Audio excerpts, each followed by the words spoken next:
This video is not an AAFES Ultimate AR budget build video. And why not?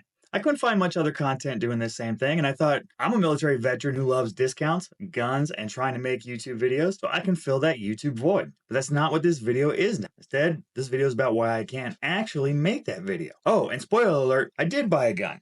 And yes, it is safe and clear. In fact, all weapons on my channel are handled safely by legal, trained, and able people. You see, while I don't have a cinematographer here right in front of me, it's still easy to keep up safe practices to avoid tragic accidents. Hey, Hollywood.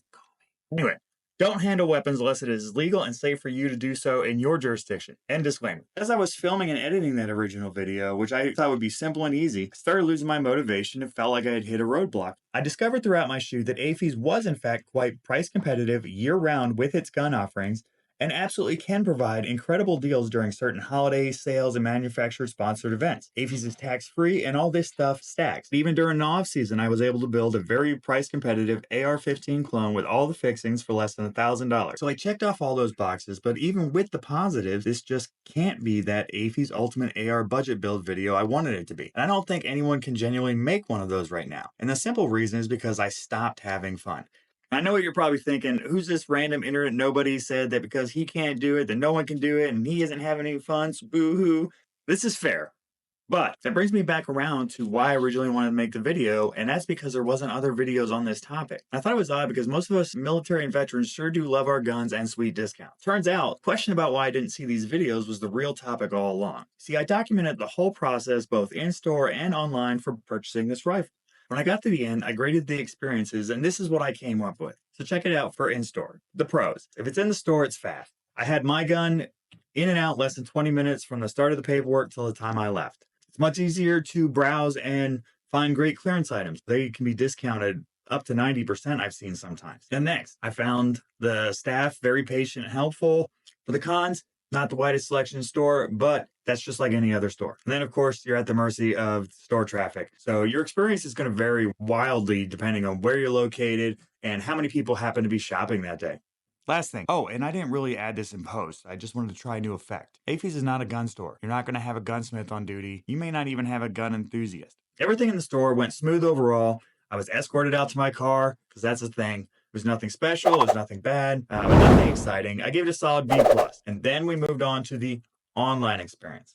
Earmuff, kids, earmuffs. You see, I log into the website excited to get all my gear, and what in the fucking GeoCities is this 90s shit? Seriously, this website looks like exactly the same as when I started using it over 15 years ago. Maybe don't judge a book by its cover. We'll see. Now, before I show you the report card, I need to walk you through two very short exercises for context. And this is important for understanding the report card. Oh, and you can take the earmuffs off now. For my first point, I'm going to walk you through the process of getting just one item into my cart. And it'll only take one to understand. So every gun needs a sight or optic. Okay, so first thing I search, I check categories, and I see sports and outdoors, hunting, shooting, see more open up categories. Okay, no optics, but they do have scopes and binos, so let me just guess. Yep. Okay, no reviews on much of anything, and there's a ton of random stuff just jumbled together. All right, let's narrow it down some. I'll select just one brand here because it's what I ended up going with, but it doesn't really matter for this point. See, they have type here as well. So let's go ahead and click that and select sites. Oh, okay, 4 items. Okay, I know what you're probably thinking. Why don't you just type in red dot? Bear with me. I will cover that in my second point. For now, let's just get back to looking through the categories. Like we already kind of discovered, let me select scopes here too. And now you see there's 16 results. All right, so maybe I'm being a little piddly. I'm not exactly a weapons expert or anything, so maybe I'm just dumb and all red dots are scopes. Are all red dots scopes? Tell me in the comments. I don't know. Scroll down. Okay, this looks interesting. Oh, okay. 1 photo and 4 whole reviews. Let me just go check the specs. I don't really know what this is or what it comes with. All right. Let me just search this model number on Google. Let's just check it out. All right, let's head up the manufacturer's site.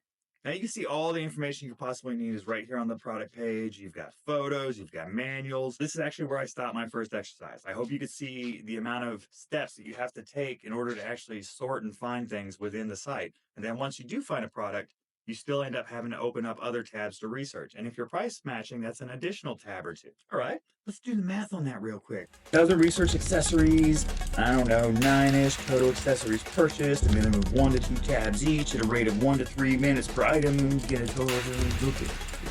This takes way too much time. And that's the point. I know some of you remembered about the search function. Let's talk about that for my second point. Head back over to the Exchange website and let's start with searching for 5.56 rifle, which would seem very reasonable. We get 82 results.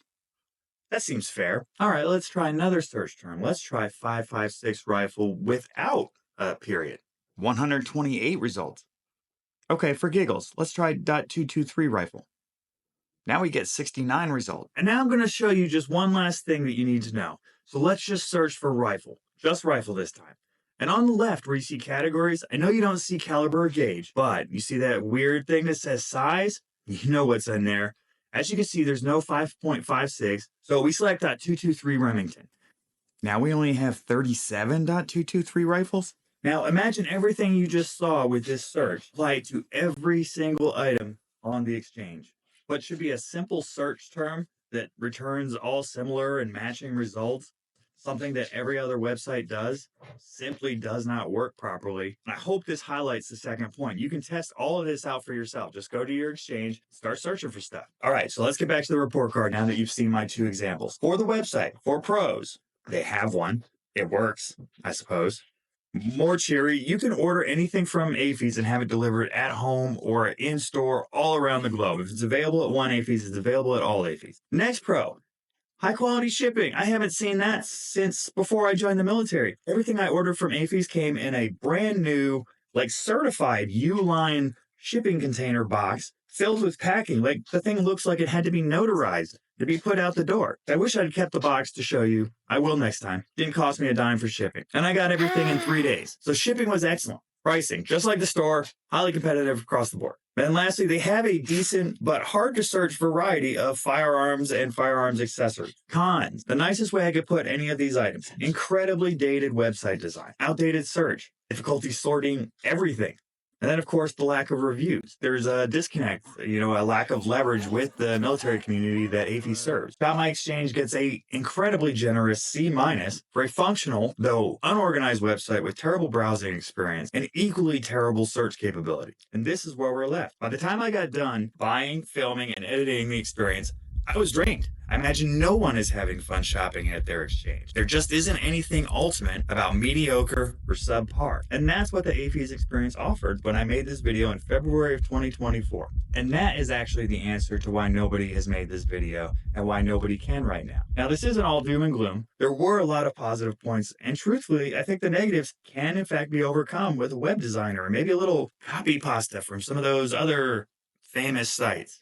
But tell me in the comments what you think AAFES could be doing to improve the customer experience. Did I get it all wrong? Am I missing stuff? Tell me all that stuff in the comments. To close out, I hope this video is outdated and untrue soon. AAFES can offer an incredible value, but they need to get these basics right and improve the shopping experience. Stay tuned to the channel where me and my best friend are going to review this rifle, and we're going to pair it against his much higher quality, much more competently built platform and discuss and share our notes and thoughts on each other's rifle. If you have any questions about anything I talked about in this video, by all means ask them in the comments below, or just leave your thoughts.